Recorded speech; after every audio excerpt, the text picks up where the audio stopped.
LDK-ja është dënuar së paku 2 herë nga elektorati. Një herë pse ka qeverisur me PDK-n, ndërsa herën tjetër pse nuk ka qeverisur me vetëvendosjen. Kjo është një kronik se si LDK-ja nga opozita kryesore u kthye në partinë e tretë në Kosovë. Normalisht, po flasim për LDK-n e pas vdekjes së Ibrahim Rugovës, sepse në të gjallë të ish-presidentit historik, LDK-ja ka qenë parti që i ka deklasu krejt kundërshtarët. Deri në vitin 2014, LDK-ja është parë nga publiku kosovar si opozita kryesore në Kosovë. Pastaj, LDK-ja e bën gabimin kardinal. Del nga Vllani dhe shkon në prerjen e PDK-s. Donse PDK-ja e kishte poshtruar vite më parë duke e prishur koalicionin me LDK-n nga Zanzibari. Krijohet qeveria, zgjidhet Isa Mustafa kryeministër, i cili kishte marrë fronin në LDK me një platformë kundër Shikut dhe PDK-s.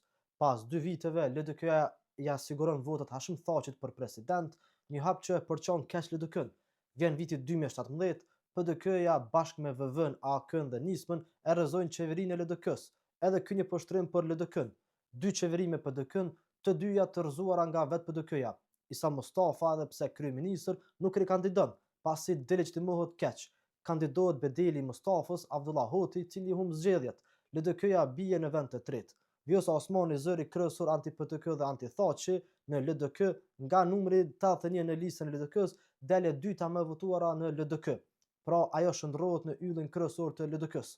Elektorati Rrogoves e shpërbleu Osmanin pikërisht për shkak të qëndrimeve të ashpra ndaj Thaqit dhe PDK-s.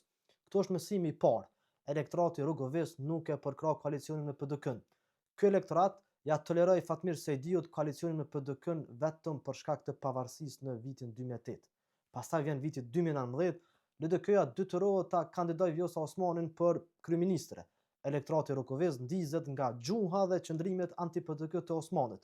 Kjo është hera e parë kur LDK-ja shndërrohet në parti konkurrente për vendin e parë. LDK-ja shkon në 206.000 vota, vetëm 15.000 vota larg VV-s, që bëhet partia e parë në Kosovë.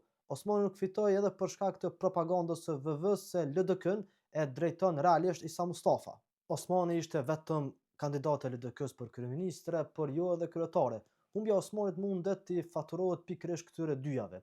Kjo është hera e parë dhe e fundit që LDK-ja ishte kandidate serioze për vend të parë. Po ashtu kjo është hera e fundit që LDK-ja shkoi në 200.000 vota. Pastaj krijohet qeveria Kurti 1, e cila rrëzohet në mes të pandemisë. Prap figura e Mustafës rikthehet në qendër. Sërish bedeli Mustafës, Abdullah Hoti bëhet kryeministër.